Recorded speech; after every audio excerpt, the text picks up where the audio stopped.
जी हाँ जी।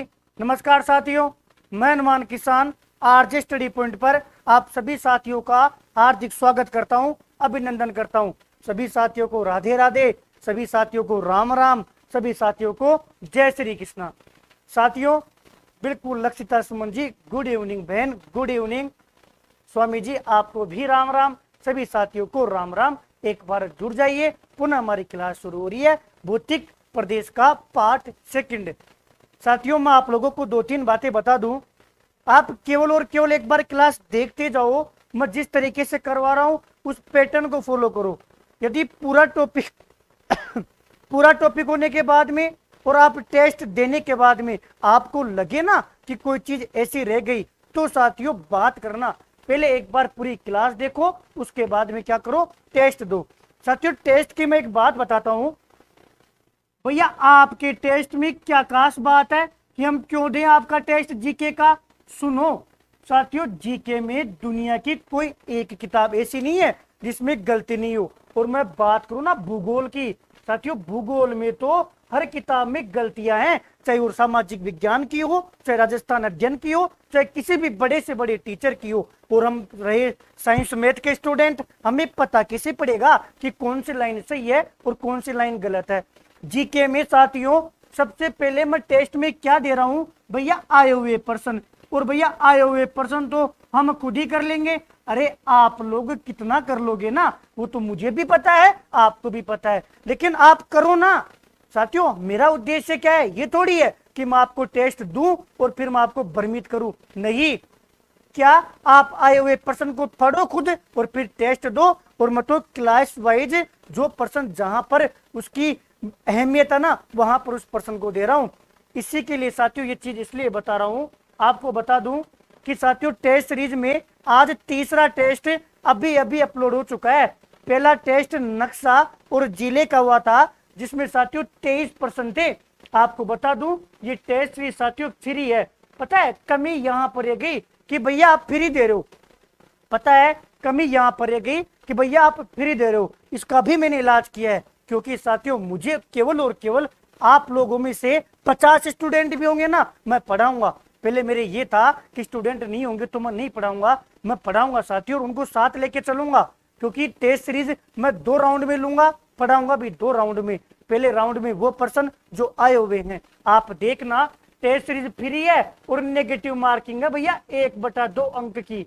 अरे मैं टेस्ट कितनी भी बार दो, इसलिए दे रखा है ताकि बार बार देखे वो पर्सन तो कम से कम याद हो जाए, ताकि जब रिपीट हो ना तो आपको तुरंत पता पड़े कि तो अनुमान भैया के टेस्ट में था, आया हुआ पर्सन था, रिपीट हो गया, तुरंत कर दिया। तो जब तक फर्स्ट रैंक नहीं आ जाए ना, जब तक वो टेस्ट दो। बिल्कुल शिवानी जी, सेकंड टेस्ट का रिवीजन करवाना, इसका सॉल्यूशन करवाना बाकी है। आपको पता है गुजरात चला गया था, अभी बताता हूं कब करवाऊंगा। पहले टेस्ट में 23% थे, 23 के 23% टेस्ट देके देखना। 144 लोगों ने दिया है, केवल और केवल 144 ने दिया। कोई बात नहीं, पहली बार था, माफ किया। दूसरा टेस्ट में 29% थे संभाग में, उसको 266 लोगों ने दिया। कोई बात नहीं जी, कोई बात नहीं। तीसरा टेस्ट में 75% है। कितने परसेंट है? 75% है। उत्पत्ति, स्थिति और विस्तार में से जितने भी आए हुए पर्सन है एक साथ दे दिया। अब जिन भाई बहनों के पास आई हुई बुक मेरे पास पुरानी है, मेरे पास ये वाली है, तो वो सारी आपको टेंशन लेना ही नहीं है, क्योंकि मैं सारे करवा रहा हूं। इस टेस्ट को जो भी देगा उसको आगे के पूरा टेस्ट फ्री मिलेगा, कुछ भी नहीं लगेगा। और उसके अलावा साथियों या तो मैं लॉक लगा दूंगा। आप कहोगे कि भैया आप पैसे मांग रहे हो, मैं पैसे नहीं मांग रहा। मैं एक बात बताता हूं साथियों, टेस्ट 3 की कहानी सुन लेना, क्योंकि साथियों मैं भी मेहनत करता हूं ना, मेरे को भी दुख होता है कि मुझे यही नहीं पता पड़ रहा कि वो 50 वो 100 स्टूडेंट कौन से हैं जो जी जान से मेहनत कर रहे हैं। बिल्कुल क्लास के बाद में कभी भी दे लेना, जब तक आपकी फर्स्ट रैंक नहीं आ जाए। टेस्ट 3 में आज 75% डाला हूं साथियों। इस टेस्ट को जो जो देगा उसको मैं आगे लॉक कर दूंगा। लॉक करने के बाद में वही अगले टेस्ट दे पाएगा फ्री। ढंग से बोल रहा हूं, कुछ भी सोचो। आप कहोगे मैं लॉक लगा दूंगा कि आप लोग जो तीसरा टेस्ट देगा वही आगे के टेस्ट दे पाएगा, वरना नहीं दे पाएगा। या यूं कहे मैं पेमेंट मैं यहां पर 500 रुपए रख दूंगा, 500 5000 रुपए रख दूंगा ना, तो भी नहीं खोलूंगा, ध्यान रख लेना। आप कहोगे हम तो किसी दूसरी कोचिंग का दे लेंगे, दे लेना जी। मुझे अपनत्व चाहिए, अपनापन चाहिए, मुझे वो मेहनत करने वाले चाहिए जो मेरे साथ पढ़ सके। अगर आप लापरवाही हो कोई दिक्कत नहीं है, मैं 5,000 फीस रख के लोग लगा दूंगा टेस्ट के। और मेरे टेस्ट में क्या खास बात है ना, पहला टेस्ट करवा दिया, उसका मैंने सॉल्यूशन करवाया। अब जब आप पहला टेस्ट दोगे ना तो पहली क्लास का रिवीजन करना सीख गए। हाँ कोई बात नहीं, जब आप पहला टेस्ट दोगे ना तो पहला टेस्ट देते रिवीजन करना सीख गए। और दूसरे टेस्ट में मैंने पर्सन इस हिसाब से डाला है कि पर्सन के साथ जितना पढ़ा है उतना रिवीजन हो जाए। साथियों अब क्लास शुरू करता हूं। ये रही टेस्ट की बात। जैसे ही आप लोग फ्री हो और साथियों टेस्ट दे लेना। साथियों मैं बात करता हूं आज की क्लास की। सबसे पहले साथियों यादगार बातें। क्या भैया, जैसा कि हमारी क्लास की खास बात यह है कि हम शुरू में आते ही यादगार बातें करते हैं। यादगार बातें बोलो कि भैया नोट लगाकर आप हमारे डाउट को सोल्व करते हो और भैया बढ़िया बढ़िया चौकी चौकी बातें बताते हो जो परीक्षा में आती है ना। साथियों कल की मैं बात करता हूं। सबसे पहले लास्ट में साथियों कल वाली क्लास में आपका डाउट ये था क्या भैया कि मरु त्रिकोण क्या होता है। भैया कल आप बता रहे थे हमें कि मरु त्रिकोण क्या होता है। आपने भैया बताया कि भैया देखो मरु त्रिकोण में 3 जिले बताए। भैया एक आपने बताया बीकानेर, भैया एक आपने बताया भैया जैसलमेर, क्या भैया जैसलमेर, और भैया एक जिला आपने बताया था कल जोधपुर।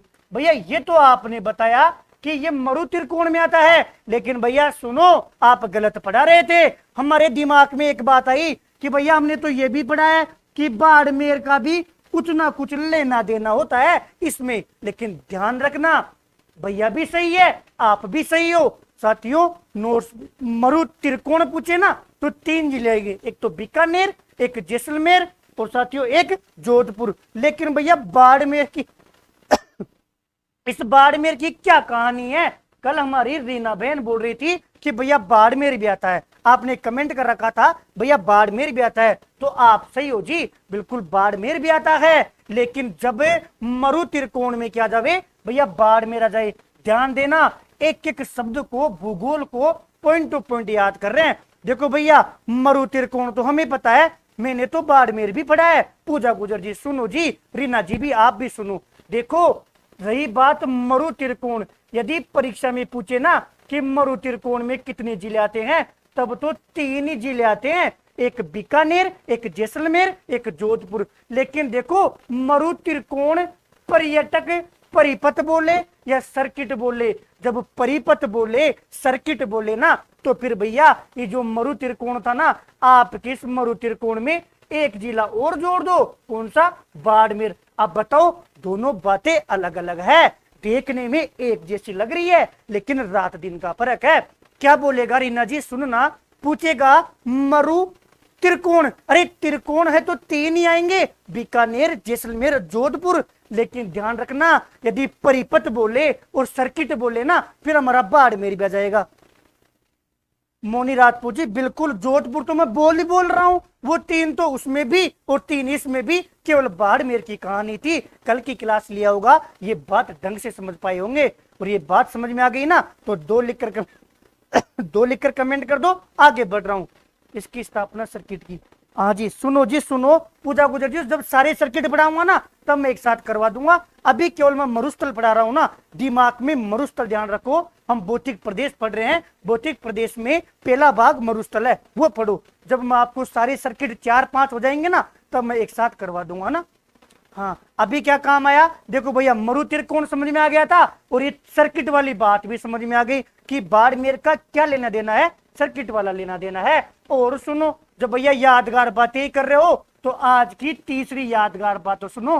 भैया राजस्थान में मरु महोत्सव कब मनाया जाता है। अब आप कहोगे भैया मरु क्यों पढ़ा रहे हो, सब पढ़ाओ। अजी नहीं, अभी हम मरुस्थल पढ़ रहे हैं ना तो ज्यादा ढंग से याद हो पाएगा। बताओ राजस्थान में मरु महोत्सव कहाँ मनाया जाता है, बताओ मरु महोत्सव कहाँ मनाया जाता है। मैं चाहूंगा आप लोग कमेंट करें। बिल्कुल संतोष जी नमस्कार मेरे भाई नमस्कार। मरु सर्किट जैसलमेर बाड़मेर बीकानेर, एक और आता है जी जैसलमेर बाड़मेर बीकानेर और जोधपुर है ना। हाँ याद रखना, बिल्कुल राजस्थान में मरु महोत्सव भैया जैसलमेर में। कहां पर? जैसलमेर में। आप पूछोगे थार का बता दो, दूसरे का बता दो, नहीं बता रहा। अभी मैं बात इसी की करूंगा, यही तो खास बात है, बाकी हमें आता ही नहीं है। क्या नहीं राजेंद्र भाई, जैसलमेर ही आएगा। राजेंद्र जी इसको ध्यान रखना, जैसलमेर ही आएगा। जब ये पूरा टॉपिक हो जाएगा ना, तब आपको पता पड़ेगा कितनी आसानी से हर चीज हमारी सिस्टम से हमने पढ़ ली। बताओ राजस्थान में मरु महोत्सव भैया जैसलमेर में मनाया जाता है। भैया आज की चौथी बात बताओ। अरे राजस्थान पुलिस 2013 में पूछा गया था। बताओ राजस्थान की मरु को किला, भैया मरुस्थल पढ़ा रहे हो ना, फिर मरु को किला भी मैं चाहूंगा कि आप यही पढ़े। आप कहोगे वागड़ की राधा, नहीं हम केवल मरु को किला की बात करूंगा। अब आप बता दो कि राजस्थान की मरु को किला किसे बोलते हैं। यहाँ पर गड़बड़ है, हमारा गूगल भी गलत बताता है, हमारी किताबें भी गलत बताती है, लेकिन मैं चाहूंगा राजस्थान पुलिस 2013 में आया हुआ है। बिल्कुल साथियों, हमारी जो मरु को किला है वो कौन है भैया? अल्लाह है जिलाई बाई। कौन सी? अल्लाह है जिलाई बाई जो है उसको राजस्थान के क्या बोलते हैं भैया? मरु को किला बोलते हैं। ये प्रश्न कब आया? 2013 में राजस्थान पुलिस में। फिर देखो जी सेकंड ग्रेड में प्रश्न पूछता है इसी प्रश्न को घुमाकर कि ये अल्लाह जिलाई बाई का खेल क्या है। सुनो जी भैया, आज का 4 नंबर का नोट चल रहा है। अल्लाह है जिलाई बाई, जिसको आपने बोला भैया मरु को किला राजस्थान की। साथियों इसकी कहानी सुनना। इसको 1982 में, कब? 1982 में मैं चाहूंगा सन भी पूछा गया है, कमेंट करे भैया। 1982 में पद्मश्री मिला था। क्या मिला था? पद्मश्री मिला था। किस लिए भैया? मांड गायकी के लिए। जब अपन मांड गायकी के लिए, क्या भैया 1982 में पद्मश्री मिला था मांड गायकी के लिए। देखो राजस्थान पुलिस 2017 में और सेकंड ग्रेड में यही से प्रश्न उठाया गया कि 1982 में मांड गायकी के लिए किसे पद्मश्री से नवाजा गया। कौन था? अल्लाह जिलाई बाई। और पूछेगा कि अल्लाह जिलाई बाई कहाँ के रहने वाले थे, इनका संबंध बताओ, तो भैया बीकानेर से। ये प्रश्न भी पूछा गया है कि बताओ अल्लाह जिला बाई जिसको क्या बोला भैया? राजस्थान की मरु को किला बोल दिया। और दूसरी बात, ये बीकानेर की रहने वाली थी। 1982 में पद्मश्री मांड गायकी के लिए मिला। दोनों प्रश्न पूछे गए हैं, एक बार ऑप्शन देकर पूछा, एक बार ऑप्शन से प्रश्न बनाकर पूछा। और यदि बात करोगे ना तो लिख लेना भैया कौन सा गीत? भैया केसरिया बालम। केसरिया बालम गीत के लिए ना, केसरिया बालम गीत के लिए प्रसिद्ध थी मांड गायकी में। आज की नोट की यादगार बातों में 4 नंबर की बात है, लेकिन भैया जब मरु को किला की बात कर रहे हो ना, तो मैं चाहूंगा कि आप आज की यादगार बात नंबर 5 में लिखे कि राजस्थान की कौन सी स्वर को किला। आप बताओ जी, राजस्थान की स्वर को किला पूछे या राजस्थान की लता पूछे, ये प्रश्न भी इंपॉर्टेंट बन जाता है, क्योंकि मरु को किला पूछ लिया तो स्वर को किला भी यहीं पर याद कर ले। केसरिया बालम पधारो हमारा देश। बिल्कुल लाखन भाई, आराम से, हमें कोई जल्दी नहीं है, आराम से धीरे धीरे 40-50 जो हमारे भाई बहन है इनको ही पढ़ना है। और अब तो आपको शेर भी नहीं करना, अरे उन घूमंत प्राणियों को घूमने दो, आप मजे के साथ पढ़ कर देखिए। बिल्कुल विश्वास जी, आज हमारी क्लास में सीमा जी नहीं है ना। याद रखना, स्वर को किला किसको बोलते हैं? सीमा मिश्रा को बोलते हैं। किसको बोलते हैं? सीमा मिश्रा को। तो आप बता दो इस सीमा मिश्रा कहाँ के रहने वाले थे, इनका संबंध कहाँ से है? ध्यान रखना जी भैया, जयपुर से। कहाँ से? जयपुर से। हम यादगार बातें कर रहे हैं, सबसे पहले 10 यादगार बातें करेंगे, फिर हमारे टॉपिक पर आएंगे। और सुनो, वो 10 यादगार बातें कौन सुनेगा? जो रेगुलर पढ़ रहा है। किसके समझ में आएगा? जो रेगुलर पढ़ रहा है। जो घुमंत प्राणी आएगा वो देखेगा भौतिक प्रदेश में स्वर को किला कहां से आ गई, अरे भौतिक प्रदेश में सीमा मिश्रा कहां से आ गई। भैया हमें सिलेक्शन लेना है, हमें हमारे नोट्स को बेहतर करना है। और आपको ढंग से कहूं ना तो मैं पढ़ा ही नहीं रहा, हकीकत में तो ये नहीं सीखा। बिल्कुल जी, सीमा मिश्रा को ध्यान रखना। बात बताऊं, अगर बात करें तो भैया हम पढ़ थोड़ी रहे हैं, हम तो हमारे नोट्स बना रहे हैं। नोट्स कैसे याद होंगे उस तरीके से बना रहे हैं। सबसे पहले ये गीत किसके लिए कहा गया है ना? स्वर कोकिला लता सीमा मिश्रा जयपुर की थी। 5 बातें हो गई। साथियों 6ठी बात कीजिए जी, छठी बात, आप जब भी मैं जोधपुर की बात करता हूं आप बोलते हो भैया नीला शहर। क्या भैया नीला शहर? तो आज इस नीला शहर को भी लिख लो कि भैया नीला शहर किसको बोलते हैं? भैया नीला शहर जोधपुर को बोलते हैं। किसको बोलते हैं? जोधपुर को। आज बताओ भैया जोधपुर को तो आपने सन सिटी बोला था, बिल्कुल सन सिटी भी बोलते हैं। ये प्रश्न आया हुआ है, नीला शहर बताओ जोधपुर, सन सिटी बताओ जोधपुर। और जोधपुर में हमने कल एक बात और की थी कि मरुस्थल का प्रवेश द्वार। क्या भैया मरुस्थल का प्रवेश द्वार भी किसको बोलते हैं? जोधपुर को। प्रवेश द्वार किसको बोलते हैं? देखो ये बात कल हो गई, सन सिटी वाली कल हो गई। आप नीला शहर बार बार ब्लू सिटी लिख लिख कर डेली कमेंट करते थे। सन सिटी रीट लेवल 1 में देखो, सन सिटी वाला कहां पर आया था? रीट लेवल 1 में आ गया। अरे मरुस्थल का प्रवेश द्वार अब आ जाएगा, कभी नीला शहर पूछ लेगा। धीरे धीरे जीके तैयार हो रही है। जो जीके जिनको आती है उनके लिए तो ये क्लास है ही नहीं, ये तो उनके लिए है जो जीके स्टार्ट कर रहे हैं, पढ़ रहे हैं ना। ये नीला शहर 6 बात हो गई, तो भैया 7वीं बात क्या बनेगी? देखिए जी भैया 7वीं बात बताओ यादगार बातों में।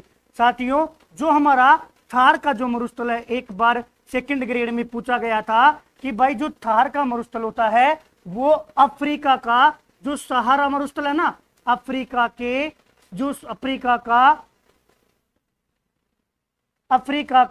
जो सहारा मरुस्थल है उसके किस दिशा में स्थित है? सहारा मरुस्थल के किस भाग में स्थित है? किस भाग में स्थित है? मेरी बात को सुनना, मैं क्या बोल रहा हूं। पूछेगा कि आपका जो थार का मरुस्थल है वो अफ्रीका का जो सहारा मरुस्थल है उसके किस भाग में स्थित है? क्या बात कर रहे हो मैथ लवर भाई, वेरी गुड। ध्यान रखना, आराम से एक एक शब्द को सुनते जाओ, आपको ये मानो रिवीजन किया है। देखो आपको आप सुबह जल्दी उठा करो, है ना, सुबह जल्दी उठा करो और अपनी स्टडी किया करो, मस्त आराम से पढ़ो, रात को ये रिवीजन करो, है ना। थार का मरुस्थल अफ्रीका का सहारा मरुस्थल के किस भाग में स्थित है? तो सभी साथी कमेंट करना किस भाग में है भैया। साथियों पूर्वी भाग में है। किस भाग में है? पूर्वी भाग में स्थित है। किस भाग में है? पूर्वी भाग में स्थित है।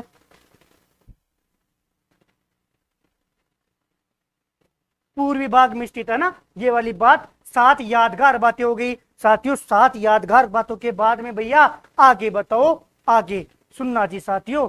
7 यादगार बातों के बाद में हमारी अगली बात सुनना, कोई चीज रह नहीं जावे, आराम से देखते जाइए। साथियों पूछता है रेगिस्तान का मार्च, बात करता है रेगिस्तान का मार्च के इंपोर्टेंट लगा देना कि भैया आज की यादगार बात नंबर 8, रेगिस्तान का मार्च किसे बोलते हैं पता है? देखो मार्च बोलते हैं आगे बढ़ने को। मार्च किसको बोलते हैं? आगे बढ़ने को। और रेगिस्तान का मार्च क्या हो गया भैया? रेगिस्तान का आगे बढ़ना। क्या? रेगिस्तान का आगे बढ़ना। भैया रेगिस्तान का आगे बढ़ना बोलो या रेगिस्तान का विस्तार बोलो? रेगिस्तान का आगे बढ़ना या रेगिस्तान का विस्तार होना ही क्या कहलाता है? रेगिस्तान का मार्च कहलाता है। ऐसे कैसे लाइन थी कि बताओ रेगिस्तान का आगे बढ़ना या विस्तार होना क्या कहलाता है? भैया रेगिस्तान का। अरे किसको जिता रहे हो? पढ़ लो भाई, पढ़ लो एक बार पढ़ लो ना। रेगिस्तान का आगे बढ़ना या विस्तार होना ही रेगिस्तान का मार्च कहलाता है। नाचना गांव में सुबह जैसे बताना कि रेगिस्तान का जो मार्च है वो राजस्थान से किस ओर ज्यादा विस्तार हो रहा है? भैया राजस्थान से किधर? हरियाणा की ओर। राजस्थान से हरियाणा की ओर क्या हो रहा है? इसका विस्तार हो रहा है। किधर से? राजस्थान से हरियाणा। लिखो RH लिखकर कमेंट करे, ये बात याद रखना। रेगिस्तान का विस्तार होना राजस्थान से हरियाणा की ओर। फैक्ट है, एक एक बात सुनते जाओ, अभी तो यादगार बातें चल रही है। हाँ राजस्थान से हरियाणा की ओर देखना जी भैया। अगर ये हमारा राजस्थान है ना, ये हमारा राजस्थान हो गया भैया, ये तो हो गया पूर्व और ये हो गया पश्चिम, ये हो गया उत्तर और ये हो गया दक्षिण। आप बोल रहे हो हरियाणा तो इधर पड़ता है, तो इधर ऐसे चल रहा है, ये इस टाइप से चल रहा है, ये मार्च चल रहा है ना। अब इसकी दिशा पूछेगा तो ध्यान रखना, दक्षिण पश्चिम से उत्तर पूर्व की दिशा होती है। इसकी दिशा पूछे ना कि किस दिशा में विस्तार हो रहा है, दिशा ध्यान रखना। क्या भैया? भैया दक्षिण पश्चिम से दक्षिण पश्चिम से भैया उत्तर पूर्व की ओर विस्तार हो रहा है। कहां से भैया? दक्षिण पश्चिम से उत्तर पूर्व की ओर विस्तार हो रहा है। दक्षिण पश्चिम से उत्तर पूर्व। शाबाश साथियों, आराम से यादगार बातें चल रही है। ये वो चीजें हैं, एज इट इज पर्सन भी आएगा और क्लिक भी हो रही है और सही जगह जहां पर पढ़ना चाहिए ना वही। हाँ, नैऋत्य से ईशान की ओर, क्या बात है। इसको तो मैंने वीणा से याद करवा दिया था ना, ये दिशा तो मैंने करवा चुका हूं जी। Very good. हाँ विश्वास जी, वेरी गुड मेरे भाई, प्राउड ऑफ यू मेरे भाई, प्राउड ऑफ यू। 8 बातें हो गई साथियों। 9वीं बात देखिए, मैं चाहूंगा मरुस्थल का महत्व है। आपसे पूछेगा आप इतने दिन से मरुस्थल पढ़ रहे हो, मरुस्थल का महत्व बताओ। साथियों ध्यान रखना, भारतीय, इस लाइन को लिख लेना, भारतीय उपमहाद्वीप में, भारतीय उपमहाद्वीप में जो ऋतु होती है ना, ऋतु चक्र को, ऋतु चक्र को नियमित करता है। जब मैं जलवायु पढ़ाऊंगा ना तब ये सारी बातें दोबारा करूंगा, लेकिन मरुस्थल पढ़ रहा हूं इसलिए इस बात को मैप भी बना लिया नोट में। अरे प्रियंका देवी जी, पता है जो मैप वाली पीपीटी है ना, मैं जैसे कल मैंने इसलिए नहीं डाली क्योंकि मैं टेस्ट में पर्सन डाल रहा हूं। अब टेस्ट में पर्सन डाल दिया और वो पीपीटी पहले डाल देता ना तो उसमें एमसीक्यू है, उसमें एमसीक्यू भी है, उनके आंसर भी है और मैप भी है और थ्योरी भी है। बेहतरीन है। 4 ऑथेंटिक किताबों के नोट्स है। एक एक लाइन ध्यान रखना, एक एक लाइन ऑथेंटिक है, एक एक लाइन की जिम्मेदारी मैं लेता हूं। वो कब डालूंगा? टेस्ट दे लो, कल डाल दूंगा। टेस्ट कब होगा? टेस्ट मैंने डाल दिया पूजा गुजर जी, क्लास होने से पहले डाल दिया, क्लास के बाद में दे लेना। और वो पीपीटी नोट्स मैं सुबह डाल दूंगा। मैं पहले इसलिए नहीं डाला कि अगर आप टेस्ट, फिर अगर पीपीटी देखते ना तो फिर टेस्ट देने का मजा नहीं आता ना। हर चीज डाल दूंगा। भारतीय उपमहाद्वीप में ऋतु चक्र को नियमित करता है। अगर आपको साथियों कहां पर आरएस में पूछा गया था, आरएस में ऐसे कैसे प्रश्न था, 3 ऑप्शन और थे कि बताओ मरुस्थल का महत्व क्या होता है। मैं चाहूंगा न्यू टेक्निकल भाई ग्रुप में मिल जाएगा अजय, बिल्कुल सब चीज मिल जाएगी, टेंशन मत लो। के जी पर भरोसा रखो, के जी डाल देंगे, उनको मैंने पूरी पीपीटी दे रखी है। अरे ज्ञानचंद भाई, मैं 1 रुपया ही नहीं लूंगा, मेरे बात विश्वास करो। आप रेगुलर पढ़ोगे ना तो आपको बुक भी चाहिए, मैं हेल्प कर दूंगा। जो आपको चाहिए ना मैं दे दूंगा, शर्त यह है अगर रेगुलर पढ़ रहे हो तो। बाकी घुमंतु प्राणियों के लिए यहाँ कोई जगह नहीं है, बाकी सब कुछ फ्री है। इसको देखना। मरुस्थल का महत्व समझ में आ गया? मरुस्थल का महत्व इंपोर्टेंट लग रहा है, देखने में ऐसा लग रहा होगा। भारतीय उपमहाद्वीप में ऋतु चक्र होते हैं, उनको नियमित करता है कौन? मरुस्थल। यही मरुस्थल का महत्व है साथियों। मरुस्थल के प्रकार, एक बार प्रकार लिखकर कमेंट करें। ध्यान रखना साथियों, जो आज की यादगार नंबर लास्ट बात है 10वीं नंबर की, इसके बाद में टॉपिक पर आते हैं। देखो इतनी देर से पढ़ रहे हैं, अभी टॉपिक पर ही नहीं आए, अभी तो यादगार बातें चल रही है। लेकिन ये यादगार बातें कहीं ना कहीं संबंधित है हर टॉपिक में से। हाँ आरएस में आया था, हर टॉपिक में से, हर पॉइंट में से काम की बात निकल रही है, काम की बात, और हर लाइन में से प्रश्न पूछा हुआ है। बताओ मरुस्थल के प्रकार। साथियों मरुस्थल 3 प्रकार का होता है। कितने प्रकार का? 3 प्रकार का होता है। एक बार तो 3 लिखो भैया। यादगार जीके मुख्य परीक्षा भाई हनुमान किसान, वेरी गुड है ना साथियों। पहला जो होता है वो होता है साथियों अर्घ बोलो या भैया इर्ग बोलो। क्या? अर्घ बोलो या इर्ग बोलो। मैं चाहूंगा आप अर्घ और इर्ग दोनों लिखकर कमेंट करें। मैं चाहूंगा साथियों कि आप अर्घ और इर्ग लिखकर दोनों कमेंट करें। साथियों देखना, मरुस्थल साथियों 3 प्रकार का होता है। एक तो होता है रेतीला, अरे जहां पर रेत ही रेत होगी वो तो हो गया रेतीला मरुस्थल, और जहां पर साथियों रेत नहीं होगी वहां पर पथरीला मरुस्थल। एक होता है पथरीला मरुस्थल, और साथियों एक ये होता है कि मिश्रित मरुस्थल। अब इनके नाम पढ़ने हैं, मोटी मोटी बात पढ़नी है, फिर हमारे टॉपिक पर आते हैं। मरुस्थल कितने प्रकार का? 3 प्रकार का। एक तो रेतीला, एक पथरीला और एक मिश्रित। साथियों पहला है अर्घ बोलो या इर्ग बोलो। अर्घ बोलो या इर्ग बोलो। साथियों इस मरुस्थल की कहानी सुनना, इस मरुस्थल को ध्यान रखना। ये कैसा मरुस्थल होता है भैया? रेतीला मरुस्थल होता है। कैसा होता है भैया? रेतीला मरुस्थल होता है। कैसा होता है भैया? रेतीला मरुस्थल होता है। क्या जीके ग्रुप क्या है समझा नहीं है? अरे टेलीग्राम पे ग्रुप है टीएच टेक्निकल भाई,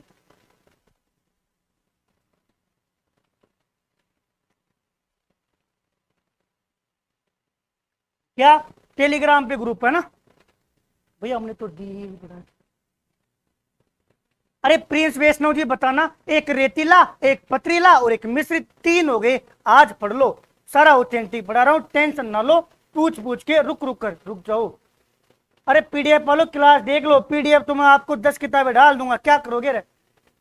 हाँ साथियों, अर्घ ईर्घ क्या होता है, रेतीला मरुस्थल होता है। और साथियों इसके लिए हमारा जो सम क्षेत्र कौन सा भैया, सम क्षेत्र कौन सा, जैसलमेर वाला प्रसिद्ध है। कौन सा है, सम क्षेत्र, सम क्षेत्र कहाँ का, जैसलमेर वाला प्रसिद्ध है। और साथियों जो सम क्षेत्र है ना, ये किसके लिए प्रसिद्ध है पता है, ये भैया धोरों के लिए प्रसिद्ध है। अब ये धोरे क्या होते हैं ना, वो थोड़ी देर बाद में बात करेंगे। धोरों के लिए प्रसिद्ध है। आपको केवल इतना याद रखना है कि अर्घ और ईर्घ कैसा मरुस्थल, रेतीला मरुस्थल। साथियों यहाँ पर एक बात ये भी लिख सकते हो कि वनस्पति रहित, क्या साथियों, वनस्पति रहित, वनस्पति रहित क्षेत्र है। लेकिन ज्यादा तो इतना सा याद रखो कि भैया रेतीला मरुस्थल होता है, सम क्षेत्र जैसलमेर। और यहाँ पर एक बात और लिख लो, क्या वनस्पति रहित क्षेत्र होता है, वनस्पति रहित क्षेत्र होता है। मेरी बात सुनना, वनस्पति विहीन, हाँ विहीन बोलो या फिर रहित बोलो। देखो रेतीला मरुस्थल को क्या नाम है, आपसे पूछेगा अर्घ या ईर्घ होता है, इतना सा ध्यान रखना, रेतीला मरुस्थल होता है। सम क्षेत्र जैसलमेर का जो किसके लिए प्रसिद्ध है, धोरों के लिए प्रसिद्ध है। धोरे क्या होते हैं अभी थोड़ी देर बाद में बात करेंगे, धोरे क्या होते हैं थोड़ी देर बाद में बात करेंगे। और वनस्पति रहित क्षेत्र होता है। पहला प्रकार समझ में आ गया, मरुस्थल के 3 प्रकार में से पहला प्रकार रेती,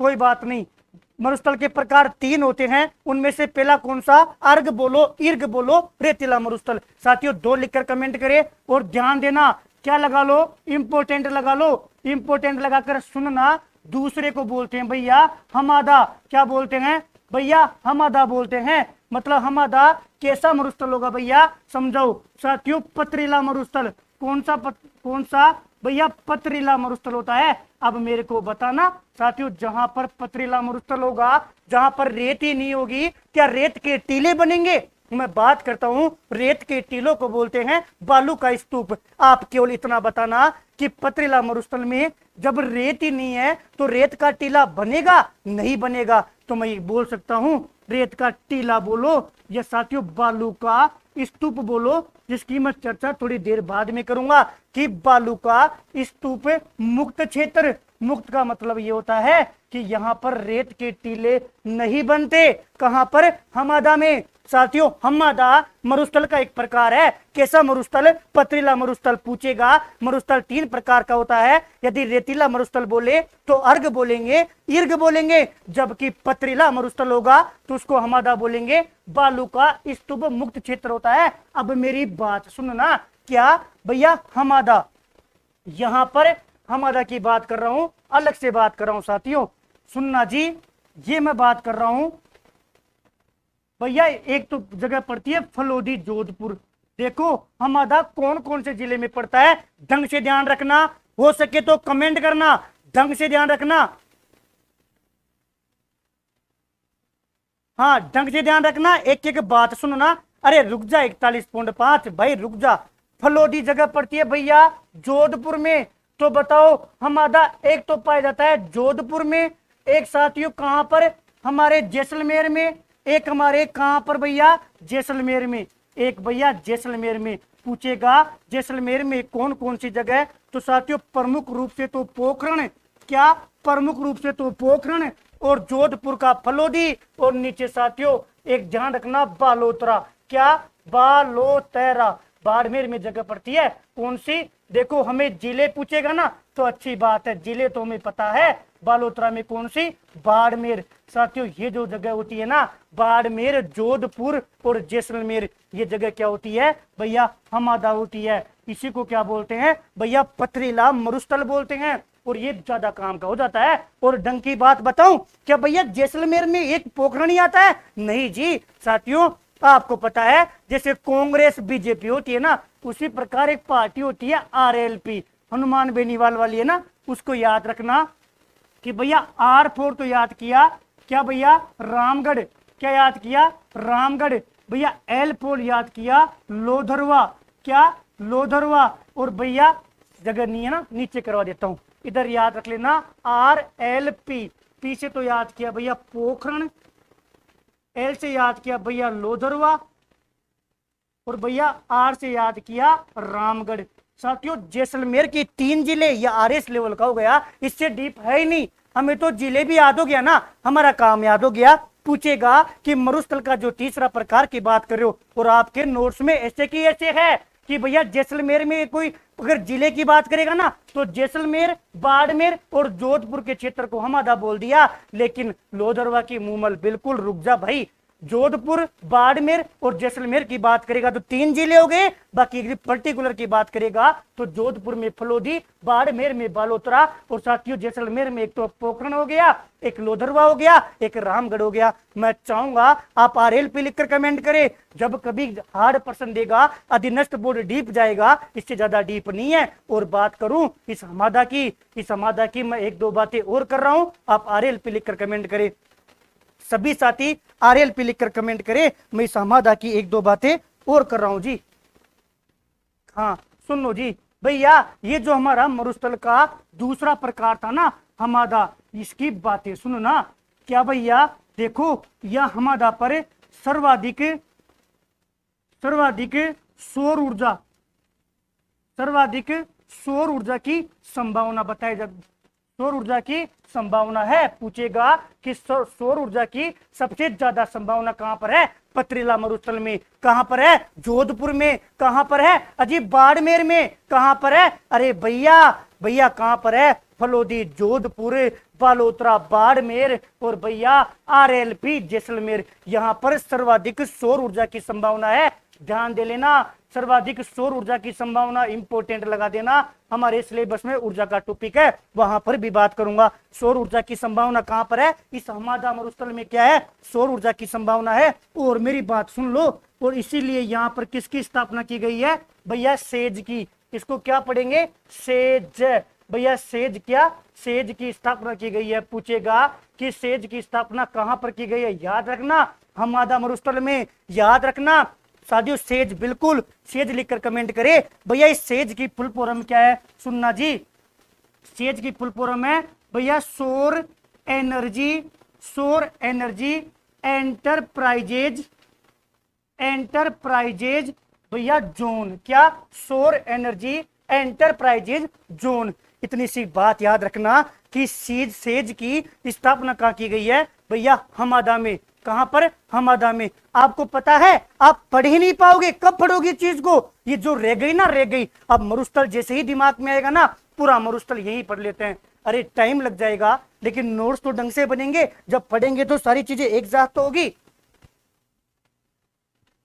बिल्कुल साथियों, सीज का मतलब क्या हो गया, सौर एनर्जी एंटरप्राइजेज जोन। अब आप बताओ जी, अरे विश्व ऊर्जा शक्ति, क्या, विश्व शक्ति ग्रह, विश्व ऊर्जा शक्ति पूछता है। इतनी बात हमादा की कंप्लीट है, लेकिन नोट लगाकर लिख लो भैया, नोट लगाकर लिखो। वो पूछता है क्या, विश्व शक्ति ग्रह। अरे कोशिका का शक्ति ग्रह किसको बोलते हैं, भैया माइटोकॉन्ड्रिया को बोलते हैं। लेकिन बात करेगा, पूछेगा विश्व शक्ति ग्रह कौन से भौतिक प्रदेश को बोलते हैं। आंख बंद कर याद रखना भैया, मरुस्थलीय जो भौतिक प्रदेश होता है, कौन सा, जो भैया मरुस्थलीय भौतिक प्रदेश होता है ना, उस हमारा मरुस्थलीय भौतिक प्रदेश को बोलते हैं विश्व शक्ति ग्रह। क्यों, क्योंकि भैया यहाँ पर सर्वाधिक ऊर्जा की संभावना है, यहाँ पर सर्वाधिक सौर ऊर्जा की संभावना है, तभी तो सेज की स्थापना की गई है। हाँ, माइटोकॉन्ड्रिया को बोलते हैं कोशिका का शक्ति ग्रह, लेकिन विश्व शक्ति ग्रह किसको बोलेंगे, भैया मरुस्थलीय भौतिक प्रदेश को। अब बताओ, मरुस्थल के 2 प्रकार कंप्लीट हो गए, अब तीसरा प्रकार की बात कर रहा हूं। और बताऊं ज्ञान की बात, सॉरी बताओ मेरे भाई, अभी तो हमारा टॉपिक ही शुरू नहीं हुआ, यादगार बातें ही चल रही है। तो साथियों तीसरा लिख लीजिए कि भैया तीसरा जो होता है वो कौन सा मरुस्थल होता है, भैया रेग होता है। मरुस्थल का क्या नाम है कि भैया रेग मरुस्थल। और रेग मरुस्थल क्यों क्या बोलेंगे, देखो भैया 2 आपने पढ़ा दिए, तो फिर ये तो कौन सा हो गया भैया, मिश्रित मरुस्थल हो गया। कौन सा हो गया भैया, मिश्रित मरुस्थल हो गया। भैया मिश्रित का मतलब समझ रहे हो कि भैया आप मत बोलो, हम ही बताते हैं आपको। सुनो, एक तो रेतीली, भैया एक तो रेतीला मरुस्थल हो गया, रेतीली मत लिखो, रेतीला लिखो जी, रेतीला। देखो भैया, एक तो रेतीला आ गया और एक भैया पथरीला आ गया। जब ये दोनों आ जाएंगे ना तो भैया उसको हम बोल देंगे रेग मरुस्थल। बस यही कहानी है मरुस्थल की। बताओ जी, यादगार बातें समझ में आई या नहीं आई? हाँ, दोनों हो गया। अरे प्रवीण जी मेरे भाई ऐसे नहीं करते, हम भाई है ना, ये गलत बात है साथियों, ये वाली बात हो गई। अब सुनो जी, सुनो, यादगार बातें हो गई ना, तो यादगार बातों का निष्कर्ष सुनो साथियों। मरुस्थलीय प्रदेश को छोटी छोटी चीजें होती है, छोटी, बहुत अच्छा पढ़ाते हो भैया, थैंक यू योगेश जी। मैं पढ़ा नहीं रहा, मैं आपके नोट्स याद करवा रहा हूँ, नोट्स को अपडेट करवा रहा हूँ और फिर मैं टेस्ट ले रहा हूँ। आप जहां भी पढ़ रहे हो बेहतरीन टीचर से पढ़ रहे हो, अच्छा पढ़ रहे हो, लेकिन किताबों में जहां जहां गलत है उसको आप अपडेट कर लेना। यहाँ पर हर एक लाइन पर बात होगी। आप बोलोगे ना कि भैया मैंने तो ये पढ़ा है, ये भैया अगले दिन आपको बताएगा या यहीं पर बताएगा। सुनो, मरुस्थलीय प्रदेश को सबसे घना मरुस्थल भी बोलते हैं। पूछ ले, सबसे घना मरुस्थल हमारा मरुस्थलीय प्रदेश ही होगा। पूछ ले, क्योंकि साथियों नवीन मरुस्थल है इसलिए पूछ ले। क्या भैया युवा मरुस्थल, इसको युवा मरुस्थल भी बोलते हैं, सबसे घना मरुस्थल भी बोलते हैं। इन दोनों की बात कल हो गई थी। सर्वाधिक धनी मरुस्थल भी बोलते हैं। अरे सबसे ज्यादा धनी मरुस्थल क्यों? क्योंकि भैया सर्वाधिक जैव विविधता पाई जाती है। क्या पाई जाती है? सर्वाधिक जैव विविधता पाई जाती है, इसलिए सर्वाधिक धनी मरुस्थल भी इसी को बोलते हैं। ये अन्य नाम है, जो नए है ना वो ध्यान रखना। अरावली का वृष्टि छाया प्रदेश, बिल्कुल भैया, कल आपने प्रश्न भी करवाया था, इसी की वजह से तो वर्षा कम होती है, और ये वाली बात भी कल हो गई थी। ये चारों बात मानता हूं समझ में आ गई होगी, एक बार देख लो। फिर भी साथियों, हमारा जो मरुस्थलीय प्रदेश है ना, उसमें सर्वाधिक क्या क्या होता है? एक तो दैनिक तापांतर, पूछेगा सर्वाधिक दैनिक तापांतर किस भौतिक प्रदेश में होता है? तो भैया मरुस्थलीय भौतिक प्रदेश में। बताओ सर्वाधिक क्षेत्रफल, भैया 61.11, जो कि 2/3 था। एक बार 2/3 लिखकर कमेंट करना। कल जहां पर सुन लियो, रुक जाओ जी, जहां पर आपने 61.11 लिखा है ना, उसके कोष्टक में लिख लेना 2/3 भाग होता है राजस्थान के क्षेत्रफल का। पूछे ना, सर्वाधिक दैनिक तापांतर होता है, सर्वाधिक क्षेत्रफल होता है, हमें पता है 61.11%, और सर्वाधिक जनसंख्या होती है, हमें पता है भैया 40%। 40% थी, फिर 10% थी, फिर 39% थी, और फिर 11% थी। हर चीज याद है, केवल और केवल कहां पर कौन सी चीज का रिवीजन करना है ये बेहतर है। याद हो गया क्षेत्रफल, याद हो गया जनसंख्या, ये वाली बात समझ में आ गई। आगे बताओ भैया, सुनो जी, और सुनो, सर्वाधिक जैव विविधता वाला भौतिक प्रदेश। भैया क्या बता रहे हो? हमें तो कल ही पता पड़ गई थी, ये बात तो हमें कल ही आती है, आज तो आप इसमें ऐसे ही बता रहे हो। लेकिन एक बात याद रख लेना जी, क्या कि भैया ये अंतरराष्ट्रीय जैव विविधता दिवस कब मनाया जाता है? भैया 22 मई को। हो भैया बावला मत बनाओ, ये वाली बात भी आपने कल ही बता दी। कोई बात नहीं जी, लेकिन बताओ क्या विश्व शक्ति ग्रह, अरे विश्व शक्ति ग्रह बोलो, वर्ल्ड पावर हाउस बोलो, किसको बोलते हैं? भैया ये बात आपने आज बताई है, इसलिए हम यहाँ लगा देते हैं, क्या स्टार लगा देते हैं। इस जगह तो भैया आप सही हो। क्या विश्व शक्ति ग्रह या वर्ल्ड पावर हाउस किसको बोलते हैं? भैया हमारे मरुस्थलीय प्रदेश को बोलते हैं, और औषधि चट्टानों की अधिकता पाई जाती है। ये वाली बात याद रखना, ये हमारी आज की यादगार बातें पूरी होती है। अब चलता हूं मैं टॉपिक के ऊपर। किसके ऊपर? टॉपिक के ऊपर साथियों, भौतिक प्रदेश। हम पढ़ रहे थे भौतिक प्रदेश, भौतिक प्रदेश में हम पढ़ रहे थे साथियों मरुस्थलीय भौतिक प्रदेश, मरुस्थलीय भौतिक प्रदेश, मरुस्थलीय प्रदेश लिख देता हूं ना, मरुस्थलीय प्रदेश पढ़ रहे थे, जिसके बारे में बेसिक बातें हो चुकी थी। एक बार हम पानी पे लेता हूं, आप लोग यादगार लिखकर कमेंट कर दो। बताओ यादगार बातें, ये तरीका सही है या नहीं है? यस लिखकर कमेंट करो। मैं जिस तरीके से करवा रहा हूं, अब देखो हमारा टॉपिक अब पूरा हुआ है ना, अब टॉपिक शुरू हुआ है। अब इस टॉपिक को कौन पढ़ेगा? जो रेगुलर पढ़ रहा है उसको यहां जाकर उसको इस टॉपिक को पढ़ने के लिए इतना वेट करना पड़ेगा, और उसके लिए उसको 10 बातें, वो नहीं चाहता कि वो इन 10 बातों को याद करे, वो नहीं चाहता कि उन 10 बातों से होकर गुजरे, वो चाहता है कि भैया कल जहां पर क्लास खत्म की थी ना वहीं से क्लास शुरू करो। वो चाहता है शुष्क मरुस्थल पढ़ना, वो चाहता है अर्ध शुष्क मरुस्थल पढ़ना, लेकिन देखो उसकी मजबूरी थी, वो मेरे से जुड़ गया ना, तो उसको 10-11 बातें एक्स्ट्रा याद करनी पड़ी।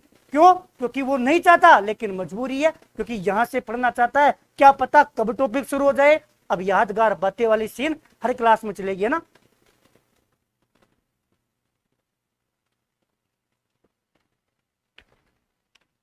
हाँ जी हाँ, देखो भैया आप सुनो पहले। अब भैया आपकी तरफ से मैं बोल रहा हूं, भैया सुनो। मरुस्थलीय प्रदेश में एक बात तो कल आपने हमें क्षेत्रफल नहीं बताया, जो कि गलत बात है कि मरुस्थलीय प्रदेश का क्षेत्रफल कितना होता है। ध्यान रखना भैया, 1,75,000 कितना होता है? 1,75,000 किलोमीटर क्या होता है? मरुस्थलीय प्रदेश का क्षेत्रफल होता है। अरे सब दे दूंगा मेरे भाई, टेंशन ना लो। मरुस्थलीय प्रदेश का क्षेत्रफल कितना होता है भैया? 1,75,000 किलोमीटर इसका क्षेत्रफल होता है। और सुनो भैया, मरुस्थलीय प्रदेश का निर्माण की बात आई ना, तो कल आपने इतने आसानी से बोल दिया कि पीटी से निर्माण हुआ है। आपने ये तो बताया ही नहीं कि पी और टी दोनों एक साथ आ गया, हम किसको करेंगे? अरे यदि मानो ए ऑप्शन में तो प्लोस्टोसिन काल आ गया और बी ऑप्शन में टर्जियरी काल आ गया, हम तो लुट गए। हम क्या करेंगे? दोनों में आ जावे ना, दोनों ऑप्शन में आ जावे तो फिर टर्जियरी काल ज्यादा सही होगा। फिर क्या करेंगे? टर्जियरी काल ज्यादा सही करेंगे, और दोनों एक साथ आ जावे तब तो पीटी से निर्माण हुआ ही हुआ है। क्या पीटी से निर्माण हुआ ही हुआ है? ये बात कल कर चुके थे ना। उसके बाद में भैया आपने कल दिशा भी नहीं बताई। दिशा कौन बताएगा भैया? कल आपने हमारे मरुस्थलीय प्रदेश की दिशा भी नहीं बताई। सुनना जी साथियों, ये हमारा राजस्थान है। यदि ये पूर्व है और भैया ये पश्चिम है, ये उत्तर है, ये दक्षिण है। दिशा ध्यान रखना, ये वाली क्या उत्तर पूर्व से, क्या भैया? भैया उत्तर पूर्व से दक्षिण पश्चिम। भैया दक्षिण पश्चिम क्या होती है? इसकी दिशा होती थी। और भैया एक बात और थी, क्या भैया? इसका विस्तार। और भैया विस्तार भी आपने करवा दिया था। कल किसकी बात कर रहे थे?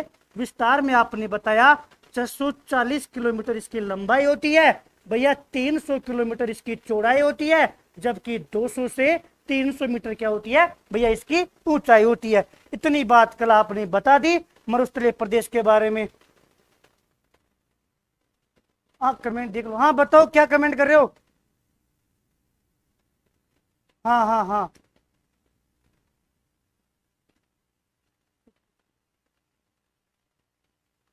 बिल्कुल बिल्कुल सही है ना। हाँ, मरुस्थलीय प्रदेश कितनी बात कल हो गई थी? सुनना जी, उसके बाद में भैया आपने ये बोला था कि 25 सेंटीमीटर भैया समवर्षा रेखा ने मरुस्थलीय प्रदेश को 2 भागों में बांट दिया। कितने भागों में भैया? 2 भागों में। एक तो था शुष्क मरुस्थलीय प्रदेश और एक था भैया अर्ध शुष्क मरुस्थलीय प्रदेश। क्या? एक शुष्क और एक अर्ध शुष्क। उसमें से मैंने बात की थी कि भैया 2 भागों में बांटा। कितने भागों में भैया? 2 भागों में तो बांटा, लेकिन 2 बराबर भागों में नहीं बांटा। उसमें आपको खतन बनाकर देगा कि 25 सेंटीमीटर समवर्षा रेखा मरुस्थल को 2 बराबर भागों में बांटती है। नहीं भैया, गलत बात है। 2 बराबर भागों में नहीं, 2 भागों में बांटती है। शुष्क को आपने बोला क्या भैया? राठी प्रदेश। कौन सा प्रदेश? राठी प्रदेश। और भैया अर्ध शुष्क को हमने बोला बांगड़ प्रदेश। क्या? बांगड़ प्रदेश। और सुनो भैया, बांगड़ प्रदेश में हमें जिला पता है कि भैया नागौर आएगा, भैया पाली आएगा, भैया सीकर आएगा, भैया झुंझुनू आएगा। जबकि राठी प्रदेश में पता है कि भैया जेल चली गई। कौन? भाभी बाड़मेर और बीकानेर। इतना सबको समझ में आ गया था है ना। इसके बाद में भैया यहाँ पर जो औसत बारिश होती है ना, वो 0 से 25 सेंटीमीटर के बीच में होती थी। और भैया यहाँ पर भैया 25 से 50 सेंटीमीटर के बीच होती थी। इतनी बात समझ में आ गई। अब शुरू कर रहा हूं मैं शुष्क मरुस्थलीय प्रदेश। अब टॉपिक शुरू होता है आज का भैया हमारा शुष्क मरुस्थलीय प्रदेश। लिखो शुष्क मरुस्थलीय प्रदेश।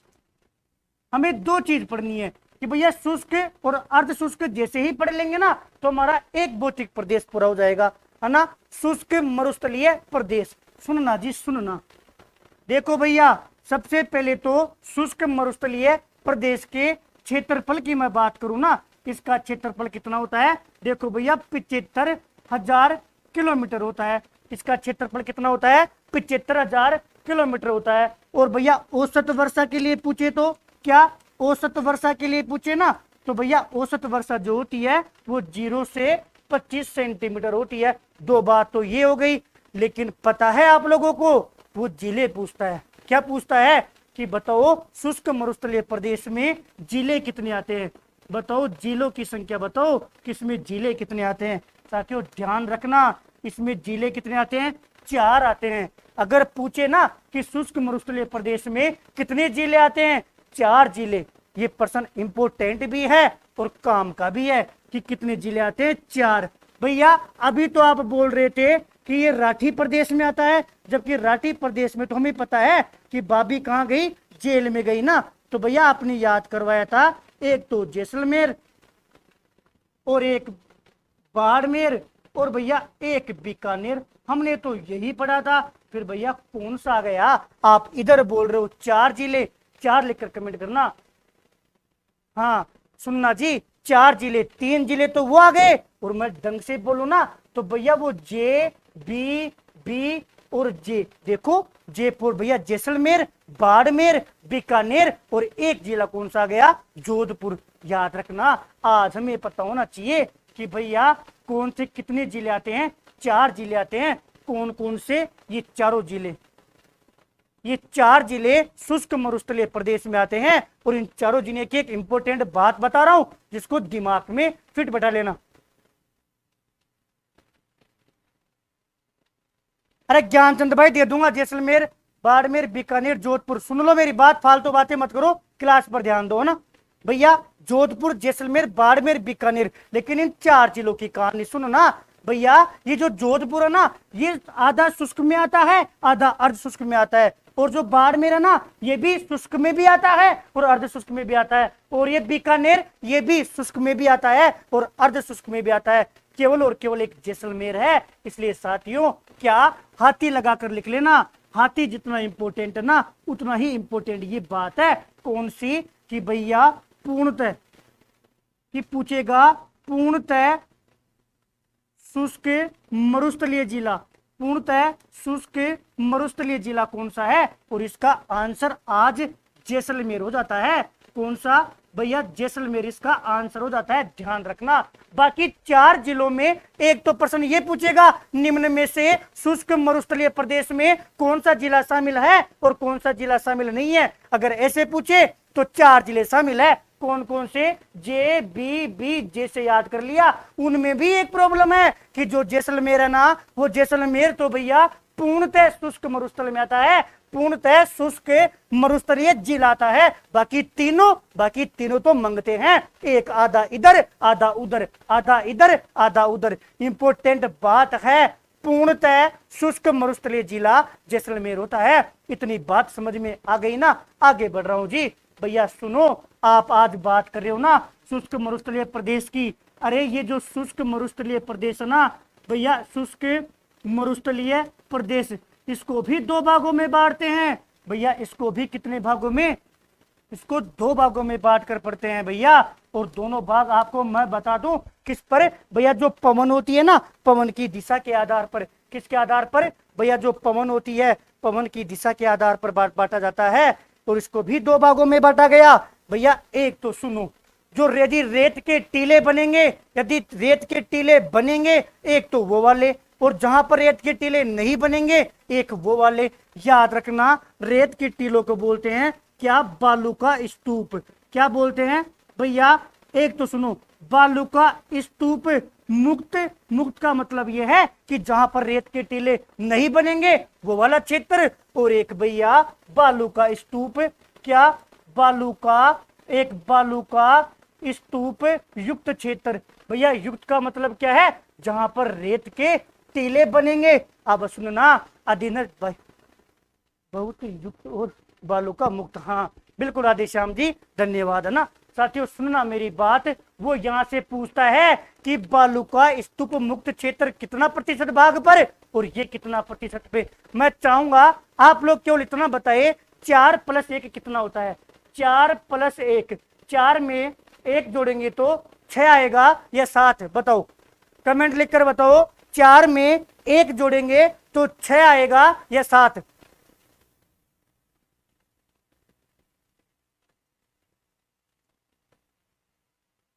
कमेंट करके बताओ। 4 में 1 जोड़ेंगे तो 6 आएगा या 7?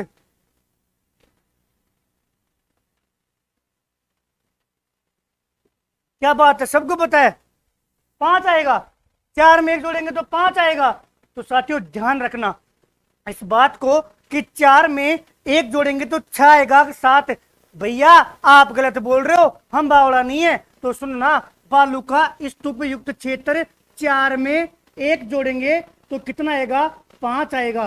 तो साथियों केवल और केवल इतना याद रख लेना कि बालू का स्तूप मुक्त क्षेत्र कितने प्रतिशत है भैया? 41.5%। और बच गया कितना भैया? देखो 58.5 बच गया। ये कितना बच गया? बालू का युक्त क्षेत्र। अधीनस्थ बोर्ड पूछेगा बताओ निम्न में से कौन सा कथन सही है और कौन सा नहीं है? बताओ बालू का स्तूप मुक्त क्षेत्र 41.5% पाया जाता है। सही बात है। आप देखना 4 और 1 5 होता है तो सही बात है। अरे मुक्त 5, मुक्त में तो यह आएगा, बच गया जो यह आएगा। इतनी बात समझ में आई। तो साथियों मैं आगे देखो आगे बढ़ रहा हूं। मेरे को एक बात और बता दो, क्या भैया ये बालू का स्तूप जो मुक्त क्षेत्र है ना, देखो ये डाटा तो भैया मैं याद हो गया, आप इसको तो मिटा दो और यही बताओ, इसी में बताओ भैया, इसी में देखिए जी भैया रेत का टीला नहीं बन रहा।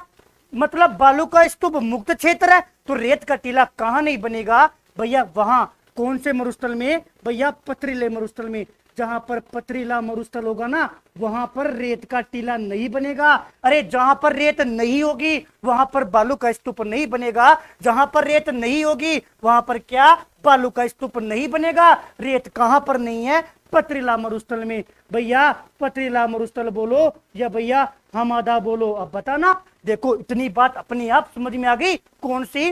देखो भैया हमें मरुस्थल का प्रकार पता है और बालू का स्तूप मुक्त मतलब रेत के टीले नहीं बन रहे। और रेत के टीले कहां नहीं बनेंगे? जहां रेत नहीं होगी। और रेत कहां नहीं है? ओहो भैया रेत तो वहां नहीं है जहां पर पथरीला मरुस्थल होगा। और पथरीला मरुस्थल कहां पर है भैया? हमादा में। तो बता दो बालू का स्तूप मुक्त जो क्षेत्र है कौन कौन से जिले में होगा? क्या भैया हम इतने भी बावड़े नहीं है? आप हमादा बोल रहे हो तो हम ही बता देंगे। कौन सा? अरे जोधपुर। भैया कौन सा? अरे भैया बाड़मेर। कौन सा? जैसलमेर। ये 3 जिले संभालो। और भैया ढंग से पूछ रहे हो ना तो सुनो, हमें तो और भी आता है। क्या? एक फलोदी कहां पर? जोधपुर में। भैया एक बालोतरा कहां पर? बाड़मेर में। और RLP जैसलमेर में। अरे रामगढ़े लोदरवा और भैया पोखरण। बता दो क्या दिक्कत है इसमें? ये नाम याद करने की आवश्यकता ही नहीं पड़ी, केवल हल्का सा समझ लिया। मरुस्थल का प्रकार पता है, अर्घ पता है, अरे रेग पता है, हमादा पता है। मेरे को बता देना, एक लिखकर कमेंट कर दो कि इधर वाली कहानी समझ में आ गई क्या। इतनी सी बात याद रखनी है कि बालू का स्तूप मुक्त क्षेत्र कौन कौन से जिले में भैया? जहां पर पथरीला मरुस्थल होगा, जहां पर अब हमादा होगा। और हमादा की तो पूरी कहानी जानते हैं, वो डायग्राम जानते हैं। कितनी बार बताशो, अरे इतनी बार कि क्या जी इंपोर्टेंट बात है। आप सोचो क्या याद रह पाता वो 3 जिले? क्या जोधपुर में फलोदी, बाड़मेर में बालोतरा, वो चीजें जब क्लास में हम अभी देखते हैं तो याद हो जाता है, लेकिन सिस्टम से याद नहीं होता। इधर वाली कहानी सही है सर, मैं लेवल 1 में हूँ, नोट चाहिए? बिल्कुल जी देंगे जी, आज आए हो आप? बिल्कुल साहब देंगे, अभी क्लास पूरी कर ले फिर दे देंगे, है ना। अब साथियों बालू का स्तूप युक्त क्षेत्र, यहाँ पर क्या करना है भैया? यहाँ पर हमें ढंग की बातें करो। KKR जी बोल रहे हैं कितनी बार बताओगे? कोई ढंग की बात भी बता दो। तो KKR जी ढंग की बात सुनो। यहाँ पर 3-4 बातें याद रखनी है जिसको मैं अलग से लिखवा रहा हूँ। साथियों अलग से सुनो। वो पूछेगा कि सर्वाधिक क्या? सर्वाधिक बालू का स्तूप, बालू का स्तूप कौन से जिले में पाया जाता है? बताओ, सर्वाधिक बालू का स्तूप कौन से जिले में पाया जाएगा? एक तो इसका आंसर दो। और सुनो, कल जो आपने कोई मेरे वीडियो के नीचे कमेंट कर रखा था कि भैया वो जो देवेंद्र भैया ने किताब बताई है वो ऑथेंटिक है क्या, उसमें इसका आंसर ही गलत दे रखा है, सुन लेना, है ना। अब आप बताओ, इसका एक तो बात ये याद रखोगे, ये चल रही है बालू का स्तूप युक्त की बातें। और बताओ, सभी प्रकार के बालू का स्तूप, सभी प्रकार के क्या भैया, सभी प्रकार के बालू का स्तूप कहां पाए जाते हैं? बताओ। देखो साथियों, बालू का स्तूप मतलब रेत के टीले जो बनेंगे ना, उनके अलग अलग प्रकार है, जिनके बारे में भी हम पढ़ेंगे। देखो, सर्वाधिक बालू का स्तूप, दूसरी बात ये हो गई क्या भैया, सभी प्रकार के बालू का स्तूप कौन से जिले में पाए जाते हैं? और सुनो, तीसरी बात बताओ कि भैया सबसे ऊंचे बालू का स्तूप, सबसे ऊंचे बालू का स्तूप, बालू का स्तूप का प्रकार। देखो, अभी हम बालू का स्तूप के प्रकार पढ़ेंगे, लेकिन मैं यही करवा दूंगा ना, तो वहां पर एक बात और समझ में आएगी कि बताओ सबसे ऊंचे बालू का स्तूप का प्रकार कौन सा है। और सुनो कि सर्वाधिक पाया जाने वाला बालू का स्तूप का प्रकार, बालू का सर्वाधिक पाए जाने वाला बालू का स्तूप का प्रकार कौन सा है? एक बात ये हो गई। और सुन लो, और तो जगह ही नहीं है, लेकिन पांचवी बात और लिख लो भैया, कौन सी कि सबसे नुकसानदायक, सबसे खतरनाक, हमारी क्लास में सबसे खतरनाक कौन है बताओ? सबसे नुकसानदायक बालू का स्तूप, सबसे नुकसानदायक बालू का स्तूप कौन सा है? ये पांच बातें हमें याद रखनी है, हो सकता है डायरेक्ट एग्जामिनर पूछ ले। देखो भैया, अभी केवल आपने बालू का स्तूप मुक्त बताया है ना, बाकी चीजों के बारे में बात करेंगे, लेकिन ये पांचों यदि एक साथ लिख लेंगे ना, तो जब हम पढ़ेंगे और तरीके से समझ में आएगा। चार फरखान, हो किसने बोल दिया? अब मेरी बात सुनो, एक एक का सुनना, आराम से सुनना। आज तो शतक भी नहीं लगा, क्योंकि भटकने वाले ज्यादा है। सर्वाधिक बालू का स्तूप भैया जैसलमेर में, जैसलमेर में सबसे ज्यादा बालू का स्तूप पाए जाते हैं, मतलब रेत के टीले सबसे ज्यादा जैसलमेर में पाए जाते हैं। पूछेगा सभी प्रकार के बालू का स्तूप कौन से जिले में? तो भैया जोधपुर जिले में। साथियों, कुछ किताबों में यहां पर चूरू दे रखा है, क्या दे रखा है? चूरू दे रखा है, उसको गलत कर लेना। दो तीन किताबें हैं जो किताबों में चूरू दे रखा है, जो कि साथियों गलत है। सबसे ऊंचा बालू का स्तूप पूछे तो देखना भैया अनुदेरी है। कौन सा? अनुदेरी। जो बालू का स्तूप होता है उनकी सबसे ज्यादा ऊंचाई होती है, 60 मीटर तक उनकी ऊंचाई होती है। केवल अभी याद रखना है, प्रकार अभी थोड़ी देर में पढ़ेंगे तब समझ में आ जाएगा। सर्वाधिक पाए जाने वाला बालू का स्तूप का प्रकार कौन सा है? तो भैया पैराबोलिक है। कौन सा है भैया? पैराबोलिक है। ये क्या होता है भैया पैराबोलिक? भैया ये क्या होता है अनुदैर्घ्य? अजीब पढ़ेंगे जी, पढ़ेंगे, थोड़ा सा सब्र तो कर लो, पहले एक साथ लिख लेते हैं ताकि हमें बाद में काम आ जाए। और पूछ रहा है सबसे नुकसानदायक हमारी क्लास में कौन है? हम तो सबसे शाह नहीं है लाखन भाई। क्या बात है लाखन जी, सही कमेंट किया आपने।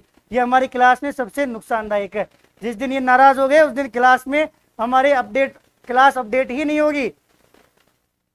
हाँ, अभी बात करेंगे। सबसे नुकसानदायक कौन सा है भैया? बरखान है। कौन सा है भैया? बरखान है। ये पांच बातें समझ में आ गई। अब सुनो जी, अब पढ़ रहे हैं हमें बालू का स्तूपों के प्रकार। बिल्कुल लाखन भाई, पुपाड़ी भी नहीं बजाते आजकल, तुम भी ढीले हो गए। अरे मेरे तो समय खराब है, मेरा तो साथियों दिन खराब है, आप तो वैसे की वैसे हो। एक बार पुपाड़ी बजा दो। हम शुरू कर रहे हैं बालू का स्तूपों के प्रकार। अरे रेत के टीलों के प्रकार कौन कौन से रेत के टीले होते हैं? हम पानी पी लेता हूं, आप पुपाड़ी बजा दो।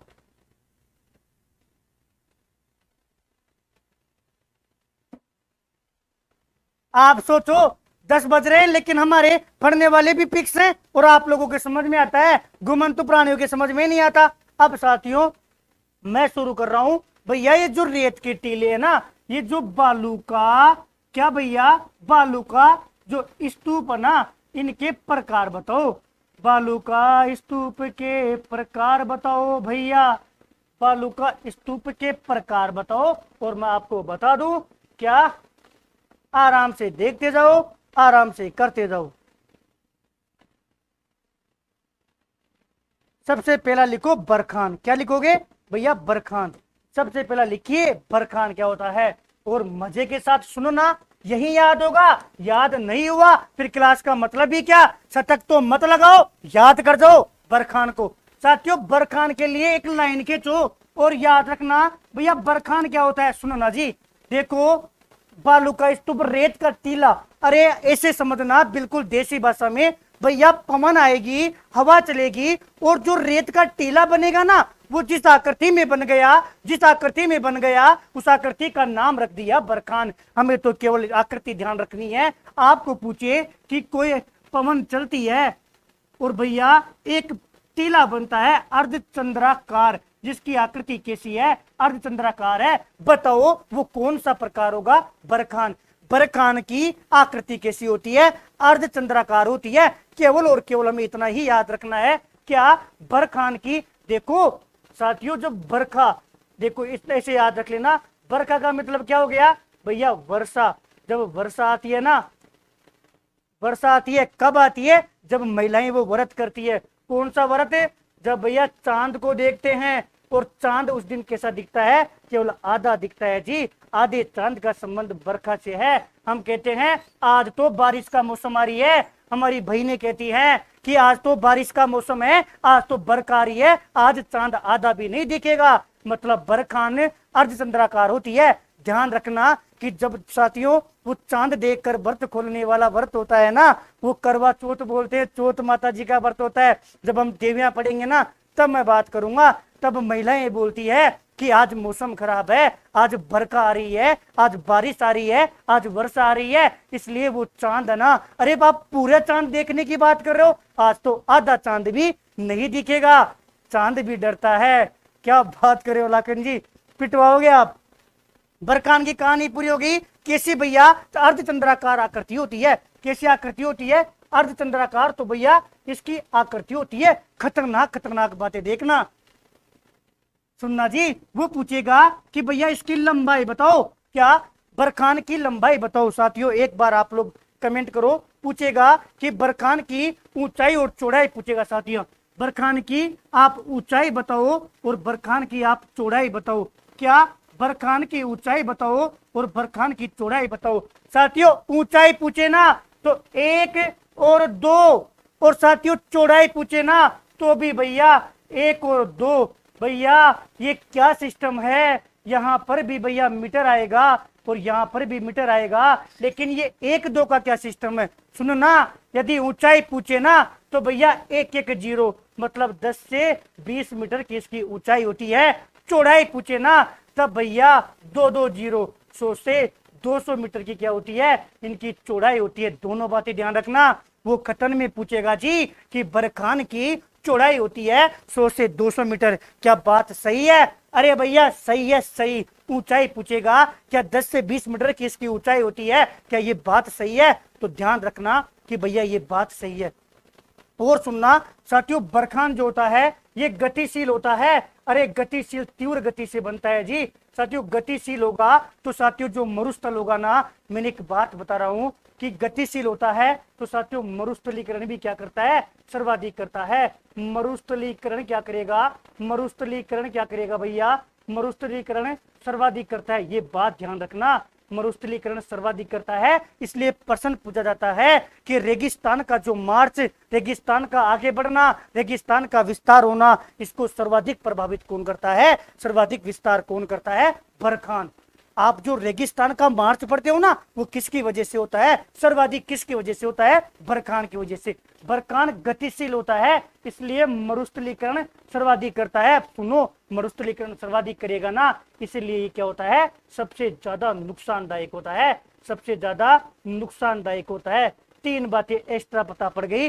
गतिशील होता है, मरुस्थलीकरण सर्वाधिक करता है, मरुस्थलीकरण सर्वाधिक करता है और नुकसानदायक होता है। कौन सा? बरखान। इसकी ऊंचाई 10 से 20 मीटर होती है, चौड़ाई 100 से 200 मीटर होती है, अर्धचंद्राकार इसकी आकृति होती है। और साथियों कहां पर होता है? यदि पूछ ले, ध्यान रखना, प्रश्न पूछता है प्राचीन बरखान, प्राचीन बरखान कहां बनता था? प्राचीन बरखान पूछे तो साथियों जैसलमेर याद रखना। आपको सुनने में अटपटा लग रहा होगा, लेकिन इंपोर्टेंट लगा देना। प्राचीन बरखान पूछे तो जैसलमेर याद रखना। और साथियों नवीन पूछे,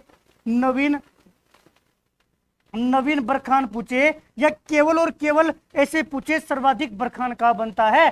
सर्वाधिक पूछे ना, फिर आपको क्या रखना है भैया? शेखावाटी ध्यान रखना है। कौन सा वाटी भैया? शेखावाटी। भैया शेखावाटी में तो 3 जिले आ गए, ये तो क्या बात हुई? 3 जिलों में कौन सा जिला? अरे 3 जिलों में भी जिला पूछ लेना तो साथियों सर्वाधिक कौन से जिले में? चूरू जिले में। कैसे याद रखेंगे भैया? बरखान की आकृति होती है कैसी? अर्धचंद्राकार। कैसी? अर्धचंद्राकार आकृति होती है, अर्धचंद्राकार के।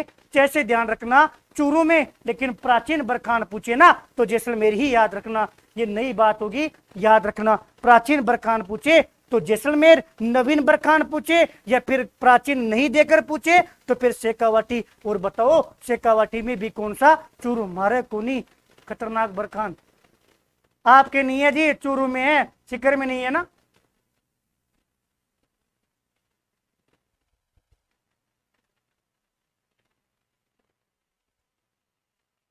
क्या नवीन बरखान पूछे तो शेखावाटी चूरू में।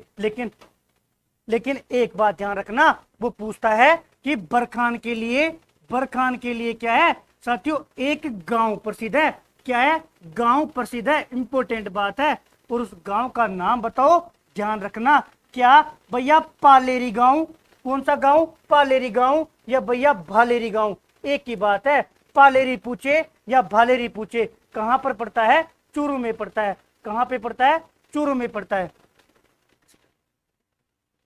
10 मिनट ले लो ना साथियों। एक बार हमारे टेक्निकल भैया को काम है, थोड़ा जल्दी जल्दी क्लास लेते हैं ना। बरखान कहां पर? गांव पूछे ना तो पालेरी गांव और भालेरी गांव, ये बरखान के लिए प्रसिद्ध है। बस खत्म हो गया जी। बरखान में इतना ही याद रखना है, अर्धचंद्राकार इसकी आकृति होती है, सबसे गतिशील होता है, मरुस्थलीकरण करता है। यही कारण है कि रेगिस्तान का जो मार्च होता है उसको सर्वाधिक प्रभावित बरखान करता है, सबसे ज्यादा नुकसानदायक होता है। साथियों इसकी चौड़ाई याद कर ली, ऊंचाई याद कर ली, और प्रसिद्ध गांव ये हो गया सर्वाधिक साथियों शेखावाटी में चूरू। और यदि प्राचीन बरखान पूछे ना तो जैसलमेर। और बताओ भैया, इसके बाद में साथियों अनुप्रस्थ बालू का स्तूप पूछेगा। ध्यान रखना कि भैया अनूप की शादी थी। किसकी? अनूप की। क्या है? अनूप की शादी है। और अनूप की शादी में कब? भैया शाम को। कब भैया? शाम को। शाम को क्या बजेगा भैया? बाजो। अरे बाजो आप जानते हो, जिसको आप डीजे बोलते हो, जिसको आप बैंड बाजा बोलते हो। सर कल मेरी रीत हो सकती है महाविद्यालय गुड़ा हमारा नहीं। क्या राम है खरे जाकर जी, आपको अग्रिम बधाइयां, बहुत बहुत बधाइयां ना। सुनो ना, अनुप्रस्थ बालू का स्तूप। अनुप साथियों ये ट्रिक है, इसमें कंफ्यूजन होता है भैया। अभी तो याद हो जाएगा अनुप्रस्थ का, लेकिन साथियों जब अनुदैर्य आएगा ना तब हम भूल जाते हैं कि अनुप्रस्थ कौन सा, अनुदैर्य कौन सा। अरे याद रखना, आपका वो गांव में सबसे बुरा इंसान जिसकी आपने सोच रखा है ना कि उसकी शादी ही नहीं होगी, उसका नाम क्या है? अनूप है। अनूप की शादी हो रही थी, और अनूप की शादी में कब? शाम को। शाम को क्या बजेगा? अरे भैया डीजे बजेगा, ढोल बाजे बजेंगे, बाजा बजेगा, बाजा। ध्यान रखना, अनुप्रस्थ बालू का स्तूप में क्या? शाम को। शाम से याद रखना क्या भैया? क्या कौन सी आकृति बनेगी भैया? समकोण बनेगा। यदि समकोण पर बने, बालू का रेत का टीला समकोण पर बने तो कौन सा? कंफ्यूजन हो जाता है। अरे प्रियंका देवी जी बिल्कुल, तभी तो बता रहा हूं। शाम से याद रखना कि अनुप्रस्थ कहां पर बनता है? समकोण पर बनेगा। अनुप्रस्थ समकोण पर बनेगा। और सर्वाधिक कहां पर? कहाँ पर सर्वाधिक भैया बाजों से याद किया, एक तो बाड़मेर और भैया जोधपुर जोधपुर। अरे खत्म है, इतना याद है तो आपका अनुप्रस्थ बालू का स्तूप क्लियर है सर। कल जीत के बाद हम बजाएंगे। बिल्कुल खैरात जी, कल आप भी बाजा बजाना, लेकिन शाम को बजाना और उस अनूप को जरूर बुलाना जी। ये कल बुक में अलग अलग दे रखा है। हाँ शिवानी जी, उसका रीजन है, सुनो मेरी बात, क्या पर्टिकुलर जगह नहीं है, क्या पर्टिकुलर जगह नहीं है, इसलिए आप 2 जिले ये ऑथेंटिक है, इन्हीं को ध्यान रखना। इसमें और 1-2 जिले जोड़ दे, कहानी नहीं है। बाड़मेर और जोधपुर आप याद रखना, बाकी प्रश्न आएगा, ऑप्शन आएगा, तब देख लेंगे।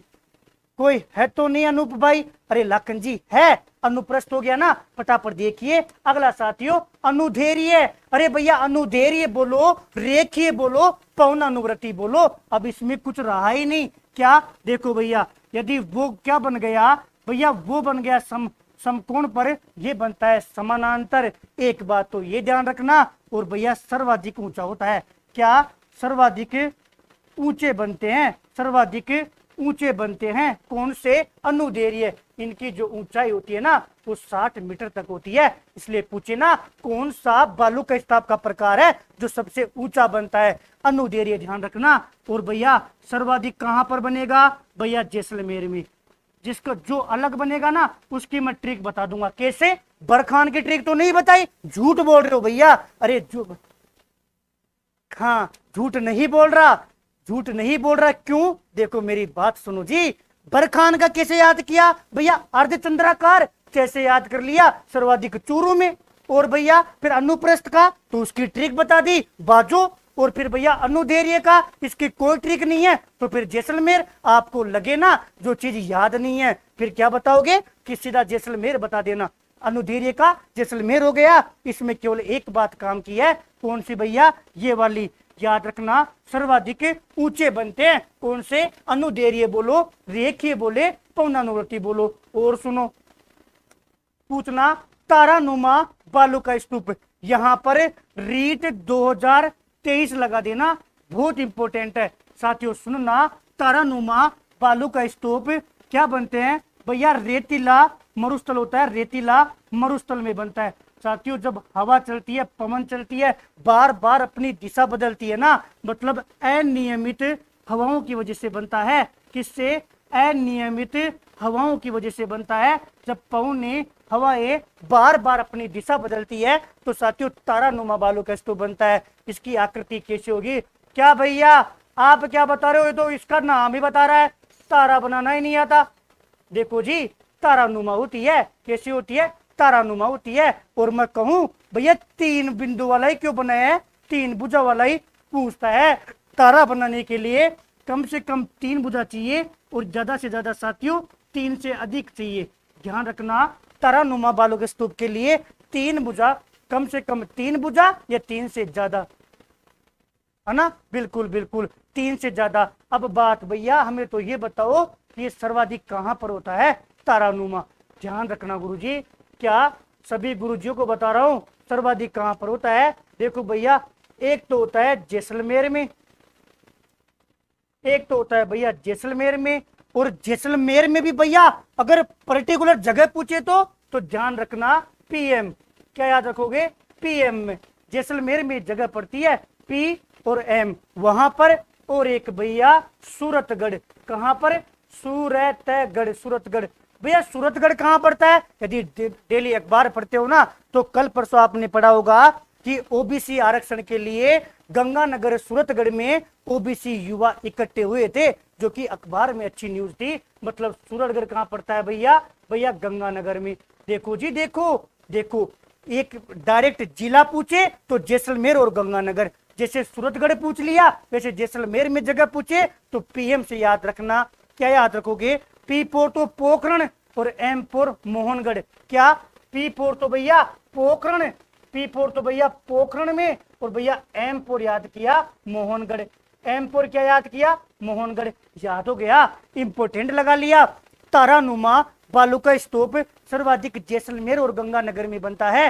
गंगानगर में कौन सी जगह? सूरतगढ़। और जैसलमेर में कौन सी? भैया पोखरण और मोहनगढ़ पीएम।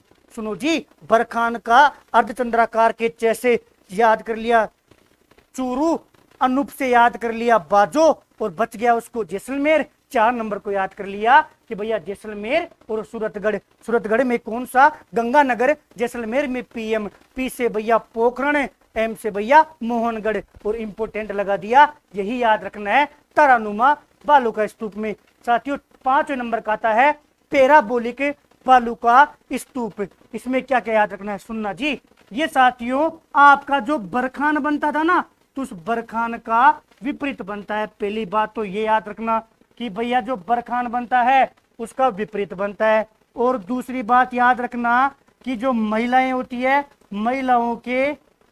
महिलाओं के जो बालों की क्लिप आती है ना, हेयर पिन आती है, बालों की जो क्लिप आती है उस क्लिप के समान बनता है। और तीसरी बात ध्यान रखना, सभी मरुस्थलीय जिलों में बनता है। कहां पर? कोई पर्टिकुलर जिला ही याद नहीं करना।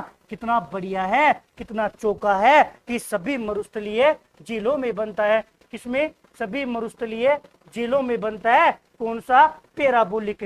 काम की बात सुनो, जब सभी मरुस्थलीय जिलों में बनता है ना, इसीलिए तो लिखा है कि सर्वाधिक सर्वाधिक क्या बनता है? बालू के स्तूप कौन सा बनता है? पैराबोलिक ही बनता है। सबसे ज्यादा कौन सा प्रकार बनता है?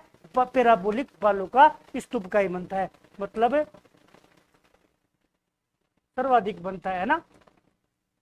सबसे ज्यादा कौन से बालू का स्तूप का प्रकार बनता है? पैराबोलिक का, क्योंकि ये सभी मरुस्थलीय जिलों में बनता है। इतनी बात समझ में आ गई। पैराबोलिक में यही बातें याद रखनी है। बरखान का विपरीत, महिलाओं के बालों की क्लिप के समान, सभी मरुस्थलीय जिलों में बनता है, इसलिए सर्वाधिक संख्या में बनता है ना।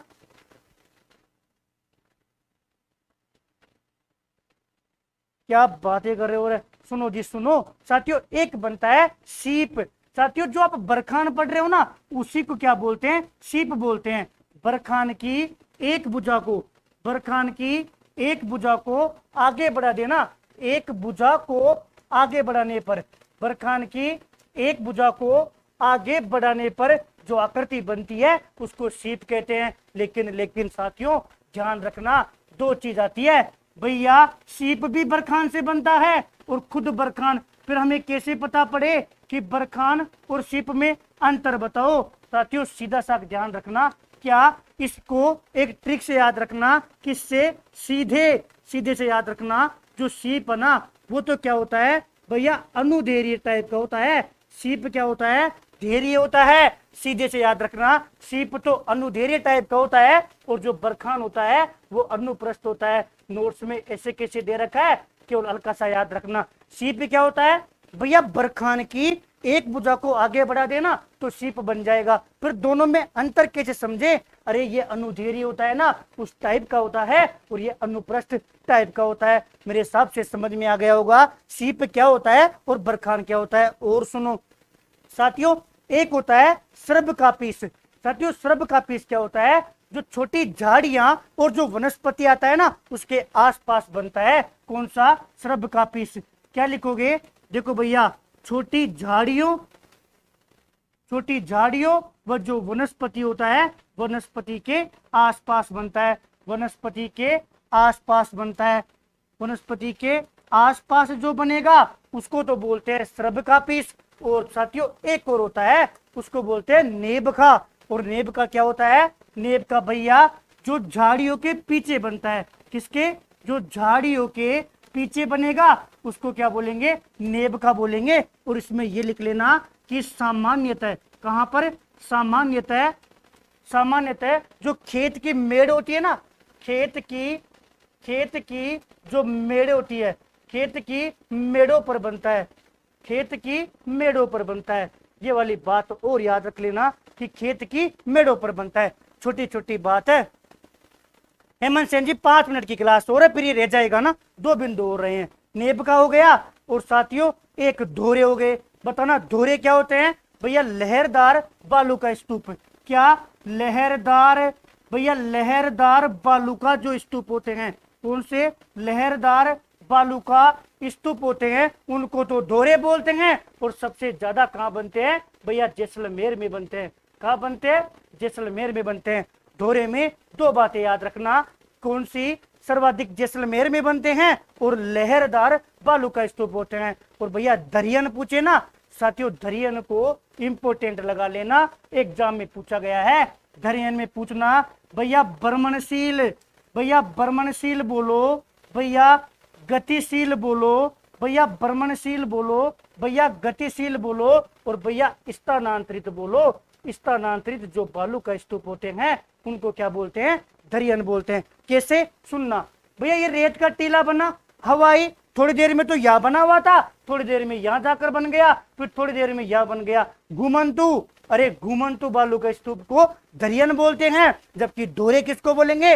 दोहरे भैया उसको बोलेंगे लहरदार रेत के टीलों को, बालू का स्तूप को। फिर भैया ये दरियन कहाँ बनेंगे? भैया दरियन भी सर्वाधिक कहाँ बनता है? जैसलमेर में बनता है। बस पूरी होने वाली है, 1 मिनट की कहानी और है साथियों। उसके अलावा एक बच गया, कारवा और गासी। कारवा और गासी क्या होता है? सुनना भैया, ये कोई रेत का टीला था, ये कोई रेत का टीला था, और भैया एक ये रेत का टीला था। जब ये रेत के टीले, दो रेत के टीलों के मध्य का जो मार्ग होता है ना, दो रेत के टीलों के मध्य का जो मार्ग होता है, उस मार्ग को क्या बोलते हैं? कारवा या गासी बोलते हैं। ध्यान रख लेना कि भैया दो बालू का स्तूप के, दो बालू का स्तूप के मध्य का मार्ग, या ढंग से कहे ना कि मध्य का ऊंट गुजरने का मार्ग। साथियों ऊंट गुजरने का जो मार्ग होता है उसी को क्या बोलते हैं? कारवा या गासी। ध्यान रखना, ये जो जगह है ना, ऐसे बोलते थे, दो बालू का स्तूप के मध्य से ऊंट गुजरता था, ऊंट गुजरने के लिए जो मार्ग होता था उसी को कारवा या गासी बोलते हैं। उसी को क्या बोलते हैं भैया? कारवा या गासी बोलते हैं। ये सारी बातें समझ में आ गई हो? आगे देखिए,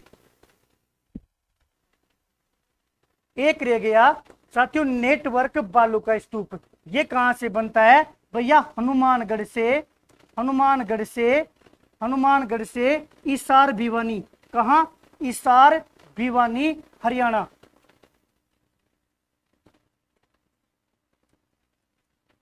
इसार भिवानी हरियाणा की ओर विस्तार हो रहा है। नेटवर्क बालू का स्तूप होता है साथियों परस्पर जुड़ के, परस्पर एक दूसरे से जुड़कर जो बालू के स्तूप बनते हैं उनको क्या बोलते हैं? नेटवर्क बालू का स्तूप बोलते हैं।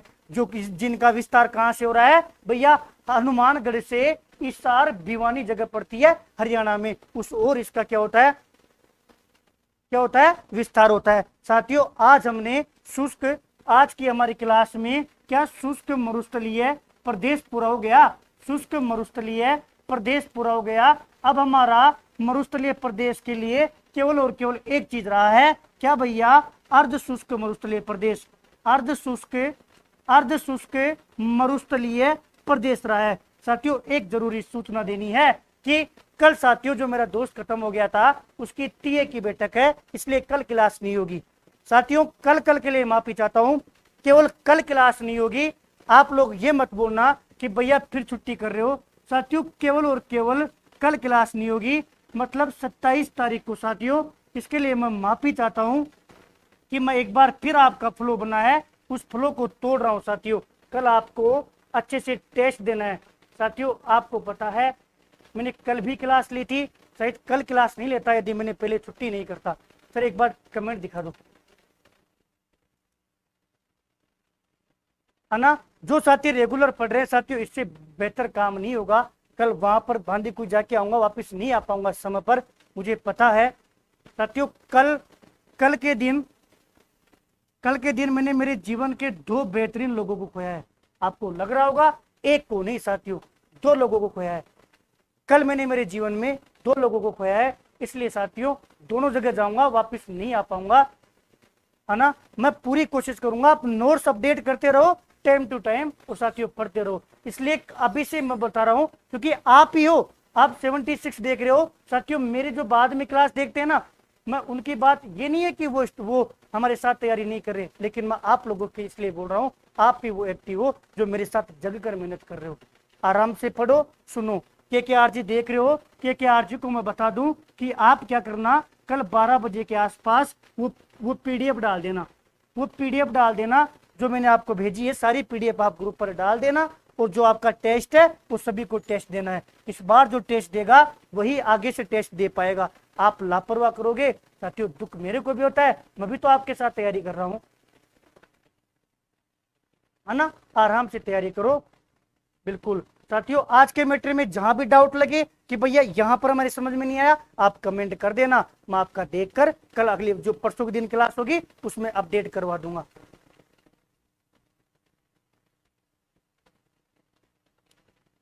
अरे नहीं हो गया लाखन जी, हेमंत जी बहुत बढ़िया, सभी लोगों ने सहयोग किया है साथियों, यही अपना तो होता है साथियों। ये मानो खूब लोगों ने मतलब मैंने व्हाट्सएप पे स्टेटस लगाया ना, आप लोगों ने इतना सहयोग किया साथियों, दिल खुश हो गया। आप बोलते हो ना कि भैया आपको क्या मिल रहा है, आप ये आंदोलन करते हो क्या मिलता है, साथियों यही मिलता है, इसी को प्यार, यही अपनत्व है। जीवन में कोई कुछ भी लेकर नहीं जाएगा, ये सत्य है साथियों। आप पढ़ रहे हो आपको भी मरना है, मैं पढ़ा रहा हूं मेरे को भी मरना है। नौकरी साथियों नौकरी की जगह है, जीवन की यात्रा जीवन की यात्रा की जगह है।